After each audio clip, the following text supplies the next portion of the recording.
मतदान बढ़ा और घटा तो किसको हुआ फायदा, ये भी एक रोचक तथ्य है। खासतौर से राजसमंद जिले के 5 विधानसभा चुनावों पर अगर चर्चा की जाए, अगर पुराने आंकड़े देखे जाए तो उसमें रोचक तथ्य सामने निकल कर आते हैं।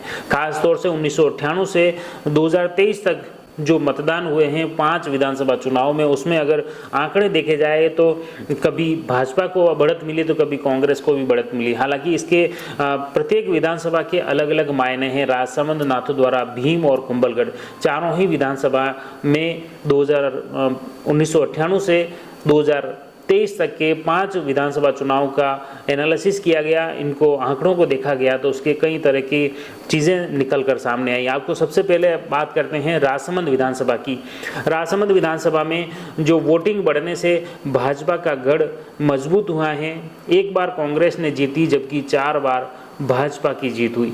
ये राजसमंद विधानसभा के तथ्य हैं। राजसमंद विधानसभा में मुख्य रूप से आपको बता दें कि 1998 के विधानसभा चुनाव में 64.86% मतदान होने पर कांग्रेस के बंसीलाल गहलोत विधायक बने थे। 2003 के विधानसभा चुनाव में मतदान प्रतिशत बढ़कर 67.26% हुआ। इसमें भाजपा के बंसीलाल खटीक विधायक बने। 2008 से 2018 तक लगातार भाजपा ने राजसमंद सीट जीती। 2008 में इसी सीट पर 69.12% वोटिंग हुई थी। तब भाजपा प्रत्याशी किरण माहेश्वरी बनी विधायक और 2013 में 76.24%, 7% अधिक वोटिंग हुई, उसमें भी भाजपा प्रत्याशी किरण माहेश्वरी जीती। उसके बाद 2018 में 76.21% मतदान हुआ, उस समय भी किरण माहेश्वरी विजय हुई। अक्टूबर 2020 में कोरोना काल के दौरान विधायक किरण माहेश्वरी के निधन के बाद उपचुनाव हुए और उपचुनाव में उनकी पुत्री दीप्ति माहेश्वरी विजय हुई।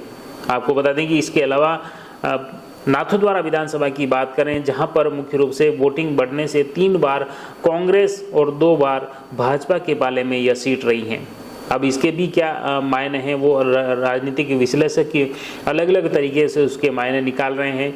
इसमें नाथद्वारा में की जो सीट है, यहाँ पर कांग्रेस के दिग्गज नेता डॉक्टर सीपी जोशी चुनाव लड़ते आ रहे हैं।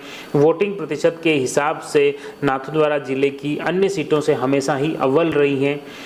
1998 के विधानसभा चुनाव में 65.84% मतदान हुआ था, जिसमें डॉक्टर सीपी जोशी विजय रहे। इसके बाद 2003 में 69.18% मतदान हुआ, इसमें भी डॉक्टर सीपी जोशी जीते थे।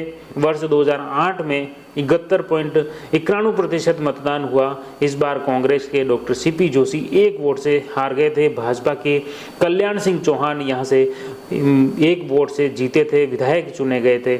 तब 2008 में ये जैसे ही मतदान बढ़ा तो ये भाजपा के खाते में यह सीट गई। फिर 2013 में 79.58% मतदान हुआ, इसमें भी भाजपा के कल्याण सिंह चौहान विजय हुए।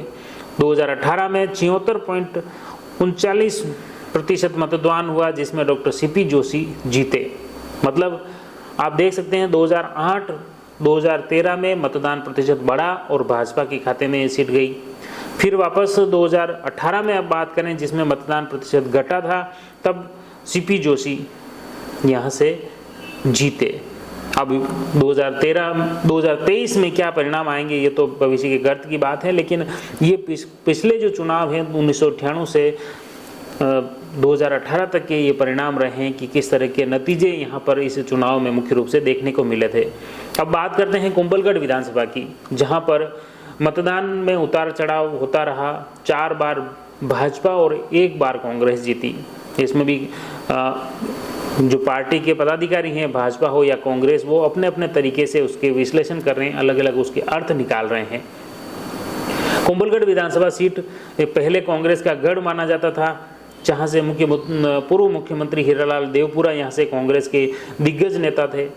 और 1998 के विधानसभा चुनाव में 60.24% मतदान होने पर कांग्रेस के दिग्गज नेता हीरालाल देवपुरा यहाँ से विधायक बने थे। इसके बाद 2003 में 67.65% मतदान होने से भाजपा के सुरेंद्र सिंह राठौड़ विजय हुए।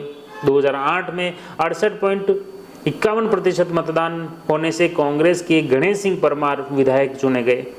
2013 में 71.81% मतदान हुआ, जिसमें भाजपा के सुरेंद्र सिंह राठौड़ वापस विधायक चुने गए।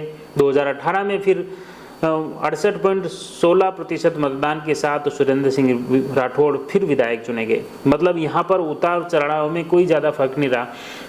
जब सुरेंद्र सिंह राठौड़ लगातार चुनाव लड़ रहे हैं भाजपा के प्रत्याशी के रूप में, तो उन्होंने जब मतदान घटा तब भी वो जीते थे और मतदान बढ़ा तब भी उनके जीतने के परिणाम आए। तो ये अलग अलग परिदृश्य यहाँ पर कुंभलगढ़ विधानसभा में देखने को मिल रहे हैं खास तौर से। इसी तरह अगर भीम विधानसभा की बात करें, जहां पर मुख्य रूप से आपको बता दें कि 1998 से 2023 तक की ये स्थिति है, वहां पर हर बार 60% से अधिक मतदान होने पर भाजपा की जीत हुई है। अक्सर ये देखा गया है। भीम विधानसभा सीट है जहां 5 बार के चुनाव में 60% से कम मतदान होने पर कांग्रेस की जीत वहां देखी गई है।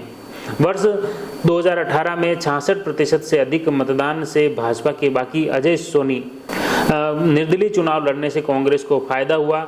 1998 के विधानसभा में जो चुनाव हुआ था तब 55.08% मतदान होने पर कांग्रेस के दिग्गज नेता डॉक्टर लक्ष्मण सिंह रावत विधायक बने थे। इसके बाद 2003 में 62.03% मतदान होने पर भाजपा के हरि सिंह रावत विजयी हुए। 2008 में 64.03% मतदान होने पर भाजपा के हरि सिंह रावत विजयी हुए। 2013 में 70.68% मतदान हुआ, इसमें भी भाजपा के हरि सिंह रावत विजयी हुए थे। 2018 में 66.07% मतदान होने के साथ कांग्रेस के सुदर्शन सिंह रावत जीते।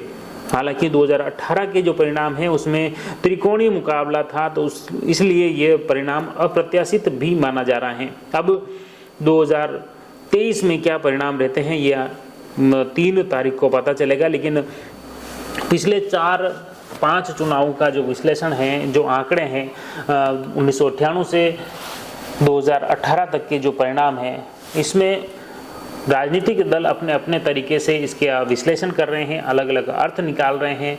अब अलग अलग नफ़ा नुकसान इसका देखा जा रहा है कि किसको फ़ायदा हुआ है, किसको नुकसान हुआ है, किसकी जीत पक्की है, किसकी हार पक्की है। ये तो 3 तारीख को मतगणना से स्पष्ट होगा, लेकिन फिलहाल बाजार में कयासों का दौर गर्मा गया है। शोरगुल थमा हुआ है, भागदौड़ प्रत्याशियों की, कार्यकर्ताओं की, दावेदारों की, पार्टी की, राजनीतिक दलों की भागदौड़ थम गई है मतदान के साथ। लेकिन अब कहीं न कहीं परिणाम को लेकर प्रत्याशियों की धड़कनें बढ़ने लगी हैं। हम प्रयास करेंगे राजनीति से जुड़ी हर अपडेट आप तक पहुंचे। आप जुड़े रहिए जयवर्धन न्यूज के साथ। धन्यवाद। The Maruti Nandan grand, Nathdwara स्थित एकमात्र ultra luxurious 5 star hotel, Rajsamand जिले की एकमात्र 5 star hotel the Maruti Nandan grand में भोजन की स्वादिष्ट थाली अब सिर्फ 290 रुपए में। श्रीनाथ जी की नगरी नाथद्वारा में इस सुनहरे अवसर का आनंद अवश्य उठाएं।